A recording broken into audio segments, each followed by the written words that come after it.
आइए दो खास मेहमान हमारे साथ कार्यक्रम में हो रहे हैं शामिल। कंपनी के चेयरमैन और मैनेजिंग डायरेक्टर उदय कुमार पारेख साहब हैं हमारे साथ, और कंपनी के होल टाइम डायरेक्टर और सीएफओ पारस पारेख साहब भी हैं।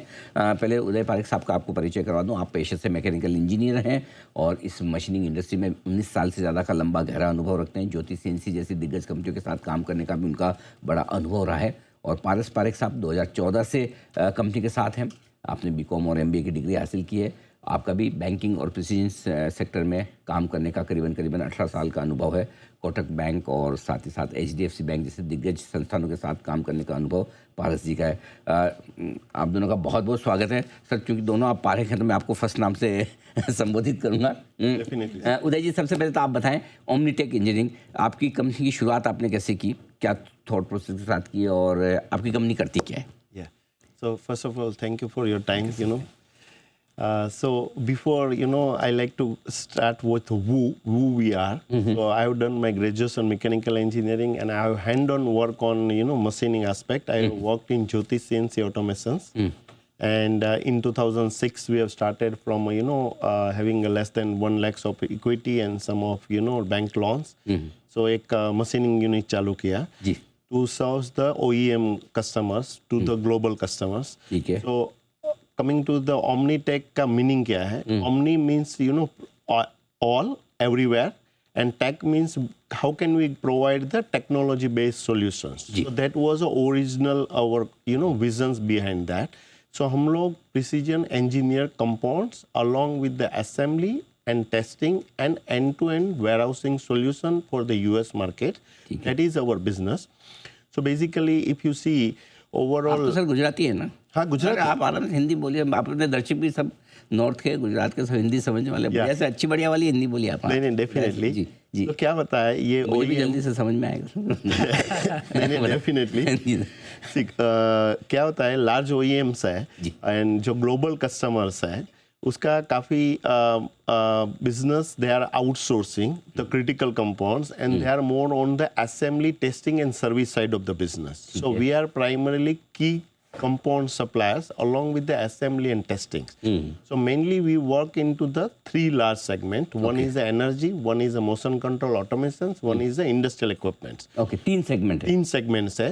So our portfolio is a pretty diversified. कि कोई भी एक segment में और ऊपर नीचे है तो our portfolio is a pretty diversified. And हमारा overall around 90% revenue working in the B2B is a repeated revenue business model. Okay. Once you develop that product with the OEM, there is a long cycle for the developing that product. Sometimes 8 to 12 months, 18 months तक लेता है. कोई भी नया product develop करने में and customers approval avail करने में. But once we get that approval, हम लोग उसकी सप्लाई चेन में ओवरऑल आ गए हैं and then it is a continuously repeated business. ठीक बात है. पारस जी, आपसे थोड़े फाइनेंशियल्स पे राय लेना चाहता हूँ. पहली चीज़ तो कि रेवेन्यू आपका पिछले 3 साल में बहुत ही स्ट्रॉन्ग 39% की ग्रोथ है, जो मेरे पास डेटा है वित्त वर्ष 2023 से 25 के बीच में. लेकिन नेट प्रॉफिट की ग्रोथ 16.5% है. आमतौर पर रेवेन्यू की ग्रोथ से नेट प्रॉफिट की ज़्यादा होती है. आपके केस में कम क्यों? रेवेन्यू आप देखोगे तो रेवेन्यू ग्रोथ हमारा लास्ट 3 ईयर से जो 39% केगर ग्रोथ है. बट आप देखोगे कि FY24 में जो हमारा हुआ था, तो FY24 में हमने एक हैवी कैपेक्स किया था. अच्छा. It was of 140 crore of capex around. तो उसमें हमने वर्ल्ड क्लास जो हमारा प्लांट है वो हमने एस्टेब्लिश किया था. If you will see the jump, जैसे हमारे कैपेसिटीज़ और कैपेबिलिटीज़ बढ़ा FY24 में, तो FY25 में जो मेरा जो 178 करोड़ का जो रेवेन्यू था वो मेरा 243 करोड़ में मेरा रेवेन्यू चला गया. 342 करोड़. हाँ, 342 करोड़. तो अराउंड 85 to 90% मेरा ग्रोथ हुआ. But if you will see the पेट का आप देखोगे तो मेरा जो कैपेक्स के लिए जो फाइनेंशियल कॉस्ट हो रहता है मेरा, प्लस मेरा जो डेप्रिसिएशन कॉस्ट रहता है due to the heavy capex and everything, तो वो मेरा कम दिख रहा है उसमें. बट आप ओवरऑल आप देखोगे तो मेरा जो 15 to 16% का जो है वो दिख रहा है. मतलब तो आरओई भी क्या इसी वजह से कम हुआ है, क्योंकि आपका 54% का आरओई घटकर 21-22% रह गया है, तो उसके पीछे क्या कारण है? वही सेम रीज़न है, क्योंकि हमारा जो इक्विटी बेस प्लस जो डेट रहता है वो बड़ा बढ़ा था उस टाइम पे. मतलब वो उस टाइम पे मेरे रिटर्न्स कम थे, तो उसके लिए मेरा वो बड़ा कम हो गया था. पर धीरे धीरे जैसे मेरा प्लांट्स जो है जैसे रैंप अप होता है कि भाई FY25 में ये हुआ हमारा ग्रोथ, FY26 हाफ ईयरली हमने 228 ऑलरेडी अचीव कर दिया है. तो उसकी वजह से we are going to stable our ROC for that. तो पारस जी, आपका 79% एक्सपोर्ट है, बराबर है, और उसमें से भी 58% आपका अमेरिका में जाता है। तो ये टैरिफ वैरिफ लगने से कोई फ़र्क पड़ता है आपके ऊपर? असर ये कि आपके प्रोडक्ट जो एग्जाम्प्ट है टैरिफ से?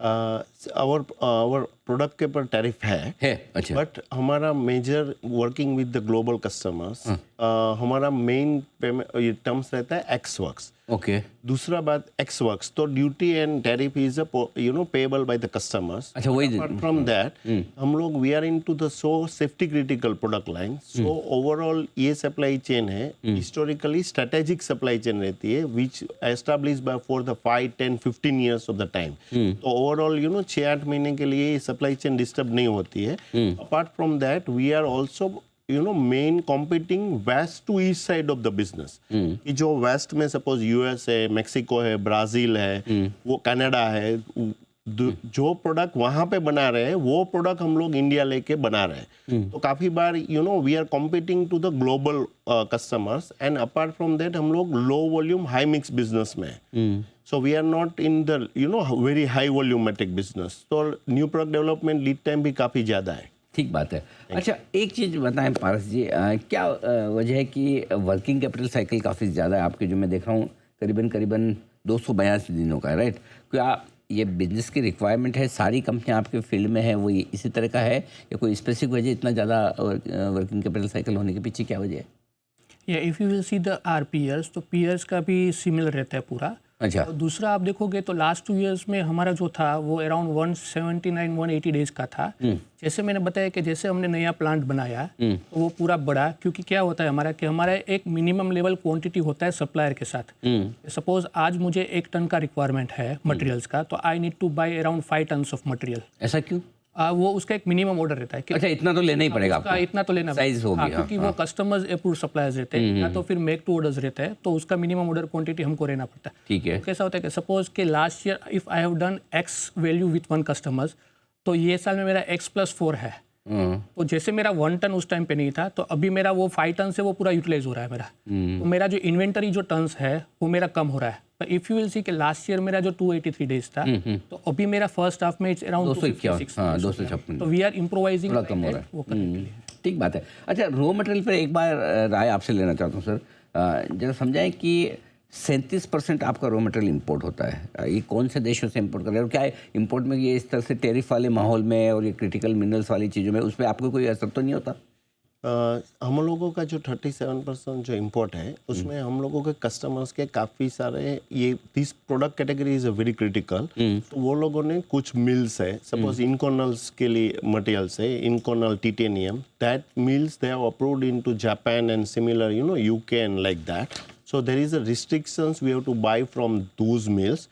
But parallelly हम लोग we are already started developing those grades into the India, कि जहाँ पे हम लोग इंडिया में वो रिस्क मिटिगेट कर सकते हैं। दूसरा बात ये है कि हम लोगों का पास थ्रू रहता है, so what ever the raw material cost रहता है दैट वी B2B कस्टमर से काम करने का एक वो भी एक फ़ायदा है कि raw material cost is always a pass through. Okay okay, चलिए, तो मतलब वो आपके लिए रिस्क वाली बात नहीं है। और उसमें एक ऐड करना चाहता हूँ। जी। लास्ट ईयर जो मेरा इंपोर्ट 42% था, जी। तो ये हाफ ईयर में 37% हो गया। तो जैसे मिस्टर उदय ने बोला कि भाई we are decreasing the import and increasing in the India.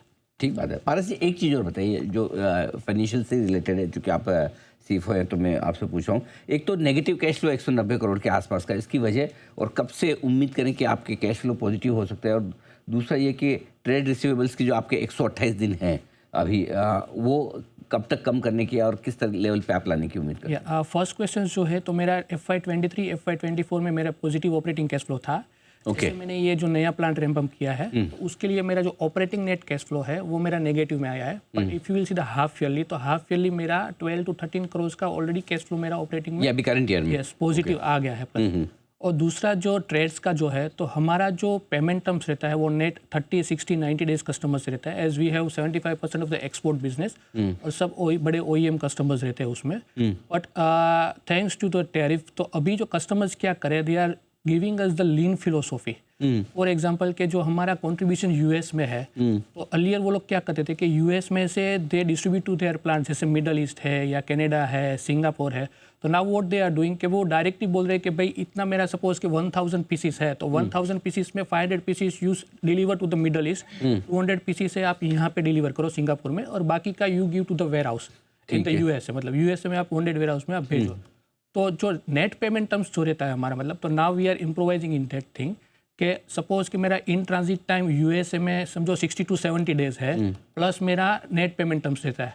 तो अभी मेरा मिडल ईस्ट में it will reduce to 10 to 15 days वहाँ पे प्लस मेरा रहेगा, तो वो उसमें मेरा 30-40 डेज का इन फ्यूचर मेरा वो डिक्रीज होगा। ओके, ठीक बात है। तो फ्यूचर में कम होने की उम्मीद है। अब आखिरी सवाल ये कि क्या उदय जी कुछ कैपेक्स भी करें, क्योंकि बार बार पारस जी ये कह रहे हैं कि कैपेक्स की वजह से थोड़े से रेशियो खराब हुए हैं, क्या अभी भी कोई कैपेक्स चल रहा है? और दूसरा ये कि जो 413 करोड़ रुपए आ रहे हैं, इसका इस्तेमाल कैसे करेंगे आप? So उसमें we strongly believe in growth is our philosophies. So हम लोगों का, if you see the historically, so we have grown with more than 30% of a CAGR growth. So हम लोग with the IPO proceed also we are investing another 2 new plants for our order to support our order book, and which around 100+ customer which we have added in last 3-4 years. So उसमें भी capex है, but I like to add on that. Initially in the engineering plants, when we are ramping up and when we are establishing a greenfield project, so 1-1.5 साल हम लोगों को वो plant को ramp up करने में जाता है. During that time, we may face some of these types of observations, but in general, if you see overall 2-3 years of the horizons, we are overall at par with very good results. Okay, बिल्कुल। बहुत बहुत धन्यवाद पारस जी, उदय जी, आप दोनों का समय देने के लिए और विस्तार से अपने कंपनी के बारे में, आईपीओ के बारे में हमारे दर्शकों को जानकारी देने के लिए। आज से आपका आईपीओ खुला है, हमारी शुभकामनाएं। उम्मीद करते हैं कि आपके आईपीओ को बहुत अच्छा रिस्पॉन्स मिले और सक्सेसफुल साबित हो। Thank you so much sir, बहुत बहुत शुक्रिया। थैंक यू सो मच, बहुत बहुत धन्यवाद। आपने मुलाकात की ओमनीटेक इंजीनियरिंग से, और आईपीओ आज से खुला है, बाजार में होगा परसों बंद।